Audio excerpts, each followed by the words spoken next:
आज हम लोग यहाँ पर देखने वाले हैं बीएससी सेकेंड ईयर माइनर का मोस्ट इंपोर्टेंट क्वेश्चन, जो कि आप लोग के लिए बहुत ज़्यादा खास होने वाला है। क्योंकि बहुत लोग बोल रहे थे कि अब एग्जाम पास आ चुका है, हमें कुछ ऐसे इंपॉर्टेंट क्वेश्चन प्रोवाइड करा दीजिए जो कि हम अपने एग्जाम की तैयारी स्टार्ट कर दें। तो यहाँ पास मैं कुछ ऐसे इंपॉर्टेंट क्वेश्चन प्रोवाइड करा रहा हूँ जो कि आप लोग एग्जाम की तैयारी इन क्वेश्चन से कर सकते हैं। आगे चल के और भी अपडेट क्वेश्चन मैं आपको प्रोवाइड करा दूंगा। ये आपका केमिस्ट्री का माइनर पेपर होने वाला है। माइनर यानी कि आपका सेकंड पेपर। जो मेजर वाले होंगे उनके लिए सेकंड पेपर होगा। बाकी जो ऐसे स्टूडेंट होते हैं जो अपने सब्जेक्ट को चूज करते हैं तो माइनर के रूप में बहुत लोग केमिस्ट्री लेते हैं। तो देखिए कैसे क्वेश्चन आपके एग्जाम में पूछ लिया जाएगा, उनके बारे में हम लोग यहाँ पर देखते हैं। प्राचीन भारत के जो केमिस्ट लोग हैं उनके बारे में यहाँ पास पूछा गया है। तो उनके बारे में क्या पूछा गया है, उनके बारे में आपको टिप्पणी लिखना है। अब एक लाइन बार से आपको दे दिया जाएगा कि जितने भी केमिस्ट हैं उनके नाम लिखिए, जैसे कि आचार्य नागार्जुन हो गए, उन सभी के बारे में आपको यहाँ पास बताना पड़ जाएगा। तो ये हो सकता है। दूसरा ये कि जो आपका रस विद्या क्या है, रस विद्या के बारे में आपसे पूछ लिया जाएगा। मोस्ट इंपोर्टेंट कौन सा क्वेश्चन है, वह है आपका महारस का। जो आपका महारस है ये आपके एग्जाम में हमेशा रिपीट होता है और ये क्वेश्चन आपके वेरी शॉर्ट में पूछ लिया जाता है और कभी कभी शॉर्ट में पूछ लिया जाता है। लेकिन जो आपके वेरी शॉर्ट आंसर टाइम में क्वेश्चन पूछेंगे तो कुछ ऐसे क्वेश्चन होंगे कि रस विद्या क्या है, महारस क्या है। लेकिन जो आपका लॉन्ग में या फिर शॉर्ट में क्वेश्चन पूछा जाएगा वो क्वेश्चन आएंगे प्राचीन भारत के जितने भी केमिस्ट हैं उनके बारे में। तो आप लोग ऐसे क्वेश्चन को प्लीज करके जाइएगा। जो आप लोग का पहला यूनिट है, पहला यूनिट में केवल यही ऐसे टॉपिक है जो कि आप लोग रेडी कर सकते हैं। वरना जो आपका पहला यूनिट के अंदर बहुत सारे यहाँ पास क्या दिया गया है, कैटेगरी दिया गया है कि आपको ए ब्लॉक करना है, डी ब्लॉक करना है, एफ ब्लॉक करना है। तो उसमें बहुत सारे ब्लॉक के बारे में दिया गया है। तो उनमें बहुत सारे क्वेश्चन है जिनकी तैयारी आप लोग के पास अगर टाइम हो तो कर लेना। बाकी मैं आपको यही सजेस्ट करूंगा कि जितने भी यहाँ पास जो बेसिक टॉपिक है जो आप लोग रेडी कर सकते हैं, बस उन्हीं क्वेश्चन के यहाँ पर दिया हूँ। जैसे कि यहाँ पर पूछा गया उपरस के बारे में, तो ये कर सकते हैं। इनके बारे में आपको लिख देना और समान रस को आपको संक्षिप्त में लिखना है। अब आपको बता दूं जितने भी क्वेश्चन है इनमें जितने भी आपका रस पूछा गया है ये सारे क्वेश्चन यहाँ पर देखने को मिल जाएंगे। और आगे हम लोग बढ़े तो यहाँ पास कुछ आपके संक्रमण तत्व आते हैं। तो संक्रमण तत्व के बारे में आप लोग रेडी करके चल दीजिएगा क्योंकि क्वेश्चन आपके एग्जाम में आएगा। अब हम लोग और आगे चले तो यहाँ पास हम लोग देखेंगे अपना सेकेंड यूनिट। तो सेकेंड यूनिट के अंदर भी बहुत सारे क्वेश्चन हैं जो कि आप लोग यहाँ पर देख सकते हैं। और आपको मैं अभी से बता दूं कि जो यहाँ पर अपने एग्जाम की तैयारी करना चाह रहे होंगे, अगर उनके पास नोट्स या फिर कुछ नहीं होगा, डिस्क्रिप्शन में जो लिंक दिया हुआ है तो प्लीज वहां जाके एक बार चेक कर लीजिएगा। हो सकेगा तो मेरी टीम यहाँ पर नोट ऐड कर देगी, तो आप लोग वहां पास से डाउनलोड कर लीजिएगा। अब हम लोग यहाँ पर देखें सेकेंड यूनिट में, तो सेकेंड यूनिट में जो मोस्ट इंपोर्टेंट टॉपिक है वो ये हमेशा पूछा जाता है, वो है आप लोग का वर्नर का। जो आपका वर्नर का सिद्धांत हो गया, वर्नर का जो उप संयोजकता हो गया, उप संयोजकता सिद्धांत हो गया, कोवल्ट का जो एमिन पर है, यानी कि जो आपका कोवल्ट है उनका यहाँ पर जो नियम है क्या लागू होता है, जो एमिन है वो क्या लागू होता है, उनके ऊपर है। अब देखिए आप लोगों का अब एनईपी सिलेबस हो चुका है। जब एनईपी सिलेबस हो चुका है तो जो यहाँ पर मैं क्वेश्चन दे रहा हूँ वो सेम क्वेश्चन आपके एग्जाम में नहीं आने वाले, क्योंकि यूनिवर्सिटी वालों की पता है कि सेम टू सेम हम लोग क्वेश्चन नहीं बनाएंगे। वो डायरेक्ट क्या करेंगे कि क्वेश्चन का जो कीवर्ड है, जैसे कि वर्नर हो गया, उपसंयोजकता हो गया, ये क्वेश्चन को आगे पीछे घुमाकर बना दिया जाएगा। तो आपको यहाँ पर क्वेश्चन और इनके जो कीवर्ड है उनको यहाँ पर आपको समझना है। मैन टॉपिक केवल क्या करना है, इनके जो वर्नर हो गया, उपसंयोजकता बंध सिद्धांत हो गया, कोबाल्ट हो गया, ऐसे देखना। क्योंकि अगर सेम टू सेम आप सोचोगे कि सेम क्वेश्चन हमारे एग्जाम में आ जाए तो ऐसा नहीं होगा, क्योंकि अब एनईपी सिलेबस लागू हो चुका है, आपको समझना पड़ेगा। उप संयोजिक यौगिक हो गया, उनके बारे में यहाँ पर देख लीजिएगा, जिसके अंदर आपका संयोजकता बंध सिद्धांत पूछा गया है, VBT भी यहाँ पास कहा जाता है। इनके जो प्रमुख अवधारणाएं हैं इनके बारे में आपको बताना पड़ेगा। तो देखिए जो आपका संयोजकता बंध सिद्धांत, केवल इन्हें याद करना है। इसके आगे यहाँ पर कुछ भी वो लोग दे सकते हैं। एक क्वेश्चन को बनाने के लिए कई जो क्वेश्चन होते हैं उनके जो मैन हेडिंग होता है उसको ऐड कर दिया जाता है। बाकी आपको इन क्वेश्चन के जो टॉपिक है केवल उन्हें उन्हें आपको समझना है, ना कि आप लोग पूरा सेम टू सेम क्वेश्चन यहाँ पर रट के चल दो, फिर बोलो कि सेम क्वेश्चन आया ही नहीं है और फिर आप लोग मुझे क्वेश्चन सेंड करोगे। और जब मैं क्वेश्चन देखता हूँ तो वहां पर बताता भी उन लोगों को कि क्वेश्चन तो पहले से आपके एग्जाम में आ चुके हैं, बस आपको क्वेश्चन को समझना था। तो यही गलती वो लोग करते हैं। इसके बाद हम लोग देखें तो क्रिस्टल क्षेत्र का जो सिद्धांत है ये मोस्ट इंपोर्टेंट है, ये भी आपके एग्जाम में बनेंगे।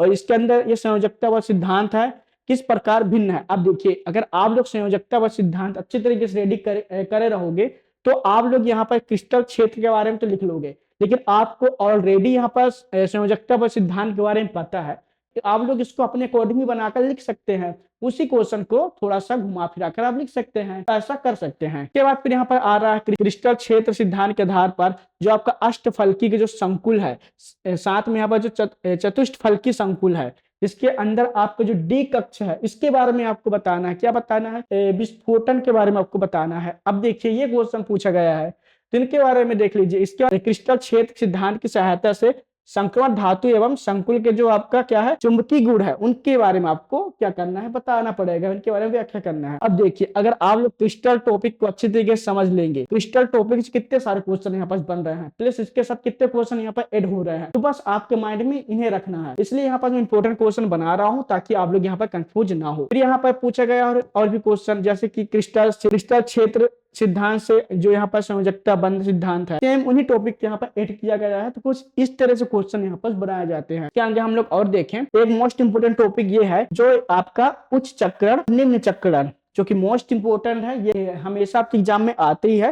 ये क्वेश्चन आपके किस में पूछा जाएगा? Short answer type question. तो जो आपका उच्च चक्रण हो गया, निम्न चक्रण है, ये आप लोग ध्यान में रख लीजिएगा, ये आपसे पूछ लिया जाएगा। इसके बाद फिर हम लोग और आगे बढ़े। अब इसके बाद फिर मोस्ट इंपोर्टेंट टॉपिक है, वो है क्या?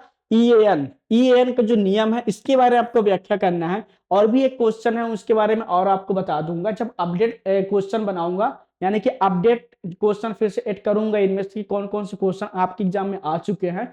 ऐसे क्वेश्चन को दोबारा से बनाऊंगा, तो वहां पर देख लीजिएगा। ये ऐसे क्वेश्चन है जो कि हमेशा इनसे रिपीट होता है, लेकिन बहुत लोग बोल रहे थे कि हमें एग्जाम की तैयारी करना है तो कहां से करें, इसलिए यहाँ पास मैं दे रहा हूँ। बाकी अब मैं मोस्ट इंपोर्टेंट क्वेश्चन और भी आपको प्रोवाइड कराता जाऊंगा, ताकि आपके एग्जाम की तैयारी और भी होता जाए। जिनमें से आपका एएन का नियम है, तो आप लोग इन्हें कर लीजिएगा। इसके बाद फिर आता है जॉन टेलर प्रमेय, तो आप लोग इन्हें देख लीजिएगा। और जो भी यहाँ पास मैं अपडेट क्वेश्चन लेके आऊंगा, ये सारे क्वेश्चन रहेंगे ही, लेकिन बस इनमें से 2 3 4 टॉपिक और भी ऐड हो जाएंगे जो आपके एग्जाम में पूछा जाएगा। बाकी ये क्वेश्चन रहेंगे, तो आप लोग रेडी कर लीजिएगा। इसके बाद पूछा गया है उप संयोजकता यौगिक में ज्यामिति हो गया, तो देख लीजिएगा। प्रकाशिक जो यहाँ पर समवायतता है, उसके बारे में यहाँ पर आपको क्या है समझाना पड़ेगा। अब चलिए इसके बाद फिर हम लोग और भी देख लेते हैं ऐसे कौन से क्वेश्चन है। तो और भी यहाँ पर क्वेश्चन देखने को मिल जाएंगे, जैसे कि यहाँ पर 30 मिनट में अवस्था फलन हो गया, पथ फलन हो गया, ये क्वेश्चन आप लोग देख लीजिएगा। हम यहाँ पर वीडियो को लॉन्ग नहीं बनाएंगे, इसके लिए हम लोग जल्दी से यहाँ पर क्या कर रहे हैं, फास्ट फॉरवर्ड में बताने की कोशिश करेंगे। जैसे यहाँ पर पूछा गया उत्क्रमणी तथा अनुत्क्रमणी प्रक्रम, जो कि मोस्ट इंपोर्टेंट है, इनके बारे में जो आपके अंतर है ये यहाँ पर पूछ लिया जाता है। साथ में यहाँ पर पूछा गया है ऊष्मागतिक एवं ऊष्मा रसायन में क्या अंतर है। तो जो अगर आप लोग फिजिकल केमिस्ट्री पढ़े होंगे या फिर आप लोग फिजिक्स में थर्मोडायनेमिक टॉपिक पढ़े होंगे, तो इन क्वेश्चन को आप लोग इजीली समझ के लिख सकते हो, क्योंकि उसमें भी यहाँ पर दिया रहता है। इसके बाद पूछा गया है ऊष्मागतिक निकाय क्या है, या फिर तंत्र के बारे में, तंत्र यानी कि सिस्टम का क्या अर्थ होता है, ये कितने प्रकार के होते हैं, इनके बारे में आपको बताना है, तो आप उन्हें कर लीजिएगा। इसके बाद पूछा गया है Cp-C1 बराबर R व्यंजक स्थापित कीजिए। ये भी क्वेश्चन है आपके एग्जाम में, ये इक्वेशन आपसे पूछ लिया जाएगा। जूल थॉमसन प्रसार की व्याख्या कीजिए। अब ये क्वेश्चन ऐसा है जो कि आपके एग्जाम में रिपीट जरूर होगा, क्योंकि जो आपका जूल थॉमसन है, क्वेश्चन आता ही आता है। ये क्वेश्चन डायरेक्टली आपके लॉन्ग टाइप क्वेश्चन में पूछ लिया जाएगा, तो आप लोग इन्हें कर सकते हैं। इसके बाद फिर हम देखें ऊष्मागतिक का जो आपका प्रथम नियम है, तो आपको यहाँ पर मैं बता दूं, जो आपका ऊष्मागतिक है, इसके अंदर जितने भी नियम पूछे जाते हैं, चाहे प्रथम हो गया, द्वितीय हो गया, तृतीय नियम हो गया, ये सारे क्वेश्चन आप लोग रेडी कर लीजिएगा, क्योंकि ऊष्मागतिक से क्वेश्चन एक बार जरूर पूछा जाता है। तो आप लोग ऊष्मागतिक के पूरे क्वेश्चन को आप लोग अच्छे तरीके से कर लीजिएगा। इसके बाद हम लोग देखें तो कार्नो इंजन की जो आपकी दक्षता है, इसके बारे में पूछा गया है, तो आप लोग इन टॉपिक को कर सकते हैं। ये बहुत ज्यादा क्या बेसिक टॉपिक है, आपको इजिली समझ में आ जाएगा। अगर आप लोग कमेंट करेंगे तो हम आप लोगों को लेक्चर भी प्रोवाइड करा देंगे। बस अगर आप लोग इंटरेस्ट आदर्श गैस है, इसके बारे में आपको बताना है। साथ में जो आपका संतापी प्रसार है, इसमें आपको क्या करना है, इसके बारे में यहाँ पर व्याख्या करना है, और उनके अंदर जितने भी कैलकुलेशन हो गए, गणना करके यहाँ पर बताना है। फिर यहाँ पर पूछा गया समतापी पराक्रम, जिसके अंदर आपका रुद्धुष्म पराक्रम भी यहाँ पर जुड़ा गया। आपका आता है कि संतापी पराक्रम हो गया और रुद्धुष्म पराक्रम हो गया। ये मोस्ट इंपोर्टेंट टॉपिक है, ये क्वेश्चन आपके फिजिक्स में भी आते हैं और केमिस्ट्री में भी यहाँ पास देखने को मिल जाएगा। इसके आगे हम लोग और भी देखें। अब यहाँ पर हम लोग देखेंगे अपना चौथा यूनिट। तो चौथे यूनिट में भी कुछ ऐसे क्वेश्चन है, जैसे कि यहाँ पर आपके आता है विशिष्ट चालकता हो गया, तुल्यांकित चालकता हो गया, आणविक चालकता हो गया। ये जितने भी यहाँ पर चालकता है, ये आप लोग अच्छी तरीके से कर लीजिएगा, ये आपके एग्जाम में आएगा ही आएगा। फिर यहाँ पर नोट कर लीजिएगा वो है आपका सेल स्थिरांक क्या है।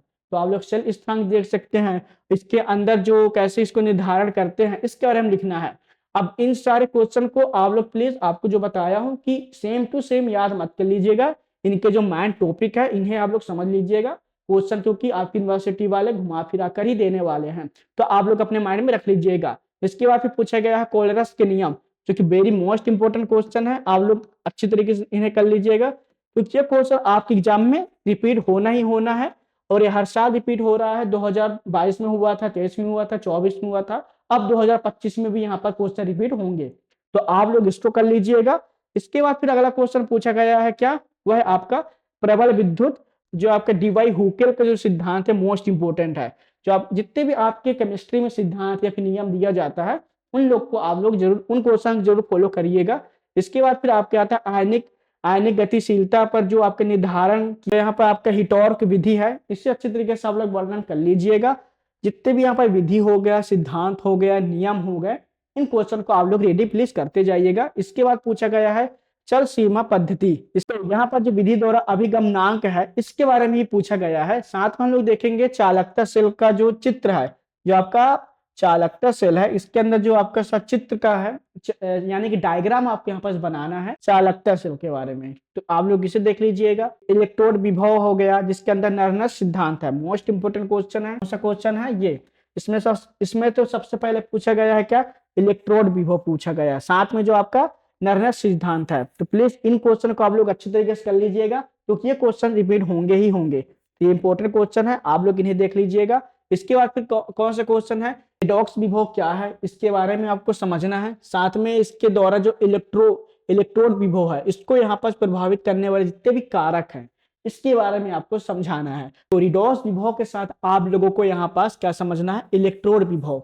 तो इलेक्ट्रोड विभव एक ऐसा टॉपिक है, एक ऐसा कॉमन टॉपिक है जो कि हर किसी क्वेश्चन के साथ मिलकर बनेगा इस यूनिट के अंदर, तो आप लोग इन्हें कर लीजिएगा। फिर सेल विद्युत वाहक, जो आपका सेल विद्युत जो आपका वाहक बल है, मापन की जो विधि है, इसके बारे में आपको क्या करना है, डायग्राम बना के आपको समझाना है, तो आप लोग इन्हें देख लीजिएगा। अब हम लोग और आगे आए, तो ये है आप लोगों का क्या, लास्ट यूनिट। तो लास्ट यूनिट जो होता है ये आपको पता होगा कि बोनस यूनिट होता है, जो इनके जो क्वेश्चन होंगे वो बहुत ईजी होते हैं, तो आप लोग प्लीज इन्हें पहले कर लीजिएगा हो सके। तो इसमें सबसे पहले पूछा गया है क्या, प्रवस्था हो गया, घटक हो गया, स्वतंत्रता की जो कोटि है ये पूछा गया है। ये क्वेश्चन अगर आप लोग 12वीं या फिर आप लोग 11वीं पढ़े होंगे केमिस्ट्री पर तो याद आ जाएगा। फिर यहाँ पे पूछा गया है कि जल तंत्र के लिए जो यहाँ पास प्रवस्था आरेख है, इसके बारे में आपको क्या करना है, डायग्राम उसका भी बनाना है। तो जल तंत्र के जो प्रवस्था आरेख है इसके बारे में व्याख्या करके आप लोग डायग्राम बना दीजिएगा। फिर यहाँ पे पूछा गया है क्या, सल्फर तंत्र का जो यहाँ पर स्वच्छ नामांकित चित्र बनाकर यहाँ पर वर्णन करना है। साथ में यहाँ पर आता है क्या, प्रवस्था का नियम का प्रयोग करके जो घटक है, यानी घटक के जो तंत्र है उनके बारे में यहाँ पास क्या है, लिखना पड़ेगा। लिखने के साथ साथ आपके इनके अंदर बताना है कि जिसमें एक से अधिक ठोस अवस्था होती है, ये चीजें आपको यहाँ पर समझाना पड़ेगा। तो बात आपको समझ में आ गया होगा। फिर यहाँ पर पूछा गया है कि संघनित प्रवस्था नियम क्या है। जो आपका संघनित प्रवस्था नियम है, तो सिंपली से जो आपका 5वां यूनिट है उसके अंदर आप क्या करिएगा, जो यहाँ पर प्रवस्था का जो नियम है आप लोग प्लीज अपने माइंड में इन्हें रख लीजिएगा, इसके बेसिक आप लोग क्लियर कर लीजिएगा, तो आप लोग इजिली इन सबको अच्छे तरीके से कर सकते हैं। तो आप लोग इन्हें देख सकते हैं, क्लॉसियस क्लेपेरॉन का जो यहाँ पर समीकरण है इसके बारे में आपको बताना है। और ये जो क्वेश्चन है ये आपके एग्जाम में रिपीट होगा ही होगा, क्योंकि 2023 और 24 में क्वेश्चन आया हुआ था, तो आप लोग इन्हें देख सकते हैं। इसके बाद हम लोग और देखें तो इसके अंदर फिर आपके आता है, तो देखिए यहाँ पर पूछा गया है सर्वंशम और असर्वंशम क्वेश्चन, जिसके अंदर क्या है, ये गलनांक है, तो इन दोनों में आपको क्या है, अंतर आपको बताना पड़ जाएगा। इसके बाद फिर अभी लास्ट क्वेश्चन देख ले, जिसके अंदर आपका मित स्थापित अवस्था हो गया, इसके बाद संक्रमण बिंदु हो गया और त्रियक बिंदु हो गया। ये क्वेश्चन आपके उदाहरण सहित आपको बताना पड़ जाएगा, तो आप लोग इन्हें देख सकते हैं। लास्ट में कुछ और भी क्वेश्चन है, जिसके अंदर हम लोग इन क्वेश्चन को देख लीजिएगा। इसके अंदर पूछा गया है राउट के नियम, जो कि मोस्ट इंपोर्टेंट क्वेश्चन है। क्वेश्चन के अंदर ही मेन टॉपिक छुपे होंगे, आपको ऐसे ढूंढकर इन क्वेश्चन को समझ के लिखना पड़ेगा। फिर यहाँ पे पूछा गया आदर्श तथा अनादर्श विलयन क्या है, इनके बारे में बताना है। साथ में आदर्श व्यवहार है, इनके बारे में आपको यहाँ पर समझाना पड़ेगा। तो कुछ इतने क्वेश्चन है, अगर आप लोग यहाँ पर टिक कर लोगे तो कुछ ऐसे क्वेश्चन है, तो बस आप लोग कितने क्वेश्चन को अच्छे तरीके से आप लोग टिक करके, अगर आप लोग बुक से भी पढ़ाई कर रहे होंगे तो इन क्वेश्चन को अच्छे तरीके से लिख लेना। लिखने के बाद सिंपली से आप लोग इन क्वेश्चन को प्रैक्टिस करना। अगर हो सकेगा तो मैं अपने पीडीएफ अपने व्हाट्सएप ग्रुप में सेंड कर दूंगा, तो आप लोग टेंशन मत लीजिएगा। बाकी के लिए बस इतना ही, जब तक के लिए जय हिंद, बाय बाय।